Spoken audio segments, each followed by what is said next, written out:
আজকে দুর্দান্ত স্বাদের একটা পোলাওয়ের রেসিপি শেয়ার করব, যেটা মাত্র 10 মিনিটেই তৈরি করতে পারবেন। আর আমিষ নিরামিষ দুরকম পদের সাথেই খেতে দারুণ লাগবে।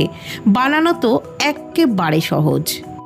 1 কাপ গোবিন্দভোগ চাল ভালো করে ধুয়ে জলটাকে ঝরিয়ে নিয়েছি একদম ভালো করে। আমি কিন্তু প্রায় 2 ঘন্টা আগে চালটাকে ভালো করে ধুয়ে নিয়েছিলাম, তারপরে জল ঝরিয়ে নিয়েছি। এখন চালের মধ্যে একটুও জল নেই।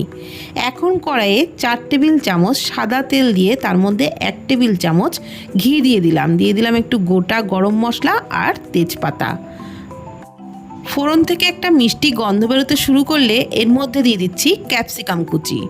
এখানে আমি একটা মিডিয়াম সাইজের ক্যাপসিকামের অর্ধেকটা পরিমাণে ছোট ছোট টুকরো করে কেটে দিয়েছি।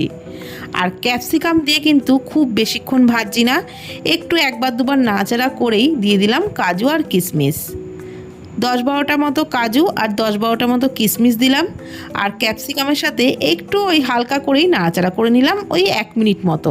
তারপরেই সেই জল ঝরানো চালটা দিয়ে দিলাম, আর চালটা দিয়ে খুব ভালো করে ভেজে নেব।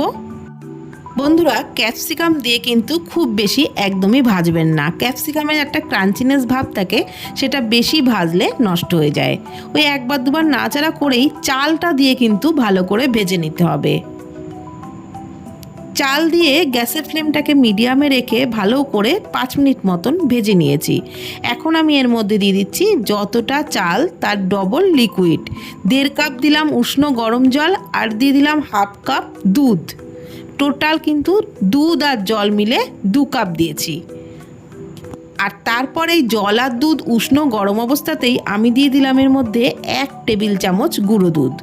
গুঁড়ো দুধটা দিলে এই পোলাওয়ের স্বাদটা অসাধারণ লাগে খেতে। আর গুঁড়ো দুধ দেওয়ার সাথে সাথেই কিন্তু ভালো করে নাড়াচাড়া করে মিশিয়ে নিতে হবে।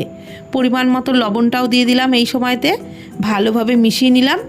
এখন গ্যাসের ফ্লেমটাকে একদম লোতে করে দিয়ে ঢাকনা চাপা দিয়ে 5 মিনিট মতন ফুটিয়ে নিয়েছিলাম। 5 মিনিট পর ঢাকনা সরিয়ে নিলাম। এখন দেখুন চালের জলটা কিন্তু অনেকটাই শুকিয়ে গেছে, প্রায় 80% মতন কুক হয়েই গেছে। তো এই সময়তেই আমি পরিমাণ মতো চিনিটা দিয়ে দিচ্ছি। পোলাও একটু মিষ্টি মিষ্টি খেতে ভালো লাগে, তাই চিনিটা আমি একটু বেশিই দিলাম, 1.5 টেবিল চামচ মতো দিয়েছি। আপনারা চাইলে এর থেকে আপনারা পছন্দ করলে এর থেকে কম বেশি অবশ্যই দিতে পারেন। চিনি দিয়েও ভালো করে নাড়াচাড়া করে মিশিয়ে নিলাম। আর এখন গ্যাসের ফ্লেমটাকে একদম লোতে করে দিয়ে আবারও 2 মিনিট মতন কিন্তু ঢাকনা চাপা দিয়ে রান্নাটা করে নিতে হবে। তাহলে পোলাওর মধ্যে যেটুকু জলভাব আছে সেটাও কিন্তু পুরোপুরি শুকিয়ে যাবে। 2 মিনিট পর ঢাকনা সরিয়ে নিলাম। এখন কিন্তু পোলাও একদমই রেডি হয়ে এসছে। নামানোর আগে দিয়ে দিলাম একটু গরম মশলার গুঁড়ো আর ঘি। ভালোভাবে নাড়াচাড়া করে এই গরম মশলার ঘিটাকেও মিশিয়ে নেব। তাহলেই আমাদের কিন্তু একদম নতুন স্বাদের দুধ পোলাও রেডি হয়ে যাবে। তবে এই গরম মশলার গুঁড়ো আর ঘিটা মিশিয়ে নেওয়ার পর গ্যাসের ফ্লেম বন্ধ করে এইভাবে কিন্তু আমি 5 মিনিটের জন্য স্ট্যান্ডিং টাইমে রেখে দিয়েছিলাম। আর এখন দেখুন পোলাও একেবারে ঝরঝরে হয়ে গেছে। তো একরকম পোলাও তো আমরা খেয়েই থাকি, একটু নতুন স্বাদের কিছু ট্রাই করতে চাইলে বা নতুনভাবে পোলাও খেতে চাইলে এই রেসিপিটা একবার বানিয়ে দেখবেন।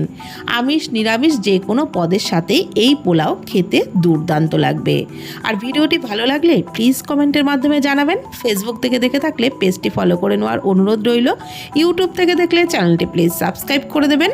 আজকের মতো এই পর্যন্ত। ভালো থাকবেন, সুস্থ থাকবেন। ধন্যবাদ।